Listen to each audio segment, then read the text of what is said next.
Un jour, nous dit Anas ibn Malik, le prophète a fait un sermon, et il dit, je n'ai jamais entendu un sermon aussi éloquent, aussi fort. Et le prophète leur a dit, si vous saviez ce que je sais, vous ririez peu et vous pleureriez beaucoup. Si vous saviez la gravité de l'enfer, la dureté du châtiment, si vous saviez tout cela, vous pleureriez beaucoup et vous ririez peu. Et là, les compagnons, ils ont couvert leur visage et ils se sont mis à pleurer tout en couvrant le son de leurs pleurs. Chers musulmans, la question qu'il faut se poser maintenant, quel est le mérite de pleurer par crainte d'Allah? Et pourquoi est-ce que ces gens du paradis, lorsqu'ils étaient sur terre, pourquoi est-ce qu'ils pleuraient par crainte d'Allah? Aujourd'hui, où beaucoup de gens, ils pleurent pourquoi? Ils pleurent pour dunya. Des gens, ils pleurent parce qu'ils gagnent les élections, ou parce qu'ils les perdent, ou parce que son équipe de foot favorite a été éliminée, ou alors parce que son pays est qualifié en Coupe du Monde. Ou pire que cela encore, quand il y a l'hymne national, avant un match de football, et tu le vois, il est debout, et il est concentré, il a les larmes aux yeux, et il te dit, j'ai des frissons. Aujourd'hui, on a des frissons pour ce genre de choses. Illa man rahimallah. On a des frissons quand on voit le drapeau de son pays, quand on les voit jouer en Coupe du Monde, quand on entend l'hymne national, on tremble. Et quand on entend la parole d'Allah Azza wa Jal, on ne tremble pas, on n'a pas de frisson, on n'est pas touché, on n'est pas ému.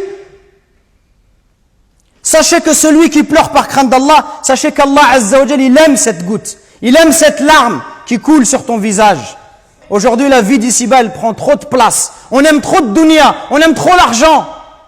Au point où même quand on fait la prière, avant la prière, pendant la prière, après la prière, on pense qu'à l'argent. Les commerçants, ils pensent à leur business. Est-ce qu'il tourne, est-ce qu'il ne tourne pas?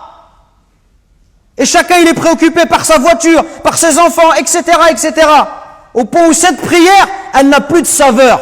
Elle devient thaqilatun ala an-nufus. Elle devient une lourdeur pour les croyants, une lourdeur pour les âmes. Cette prière, on ne la goûte plus, ça devient un fardeau dont on veut se débarrasser. Le prophète, alayhi salatu wassalam, nous dit, il n'y a rien de plus aimable à Allah Azza wa Jal que 2 gouttes et 2 traces. Et parmi ces gouttes, il a cité une larme versée par crainte d'Allah. Pourquoi est-ce qu'on doit pleurer par crainte d'Allah? Premièrement, parce que Allah Azza wa Jal, il aime cette larme qui coule pour lui. Allah, il aime te voir pleurer pour lui. Même si tu as désobéi, si tu pleures, quand tu pleures, Allah Azza wa Jal, il va te pardonner. Allah, il va te faire miséricorde. Deuxièmement, sachez que celui qui pleure par crainte d'Allah, Allah il ne le fera pas rentrer en enfer. Le prophète alayhi salatu wassalam nous dit, n'entrera pas en enfer un homme qui a pleuré par crainte d'Allah.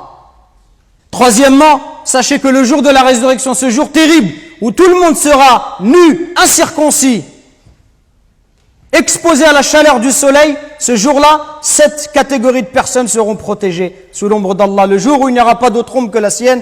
Et parmi ces catégories, le hadith du prophète alayhi salam nous dit un homme qui pensa à Dieu loin de tous les regards, qui prouve sa sincérité. Il est tout seul et il pense à la création d'Allah. Il voit la grandeur des cieux, de la terre, la grandeur des montagnes. Il voit la perfection de la création d'Allah Azza wa Jal. Il pense à tout ça. Il pense à sa vie misérable. Il pense à sa faiblesse. Il pense au fait que si Allah ne le guide pas, tout seul, il ne peut pas trouver le droit chemin. Il a peur du châtiment de l'enfer. Il espère la récompense d'Allah. Il espère voir le prophète alayhi salatu wassalam au paradis. Il espère qu'Allah lui efface tous ses péchés.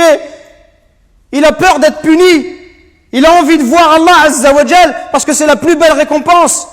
Celui-là qui est tout seul, par sincérité envers Allah, et il se met à pleurer, Allah Azza wa Jal, il a pris l'engagement de le protéger. Donc ne soyez pas désespérés, la porte du repentir, la porte de la miséricorde, elle est grande ouverte, mais prenons cette voie-là et détachons-nous de la vie d'ici-bas. Détachons-nous de la vie d'ici-bas, arrêtons systématiquement de parler de dunya et notamment de football. Parce que beaucoup de jeunes, ils sont éprouvés par ça. Dès qu'ils sont à la mosquée, à l'extérieur, la seule discussion qu'ils ont, c'est le football. Et rien d'autre. Pas une seule fois tu les entends parler d'Allah. Pas une seule fois tu les entends parler d'un verset coranique. Pas une seule fois d'un hadith. Toujours et la même chose, le football, le football. C'est Shaitan qui nous a dressé ce filet. Comme un pêcheur qui jette son filet à la mer. Shaitan, par ses loisirs, ses divertissements qui sont extrêmement nombreux dans la société de consommation dans laquelle nous vivons, il cherche à dissiper et à éloigner le serviteur d'Allah Azza wa Jal. Et il le préoccupe. Certains par le football, d'autres par la musique, d'autres par autre chose. Au point où le serviteur, il n'a dans son cœur que l'amour de ces choses-là. Et il verra que le Coran, il n'a pas la place qu'il mériterait d'avoir dans son cœur. Nous récoltons vos dons pour la construction d'une nouvelle mosquée à Longjumeau. Walillahi alhamd. Barakallahu fikum, qu'Allah il accepte ces dons de votre part. Et continuons, Inch'Allah. Et bi'idhnillah, dans pas longtemps, on espère avoir de bonnes nouvelles. Qumu ila salatikum yarhamni wa yarhamkumullah.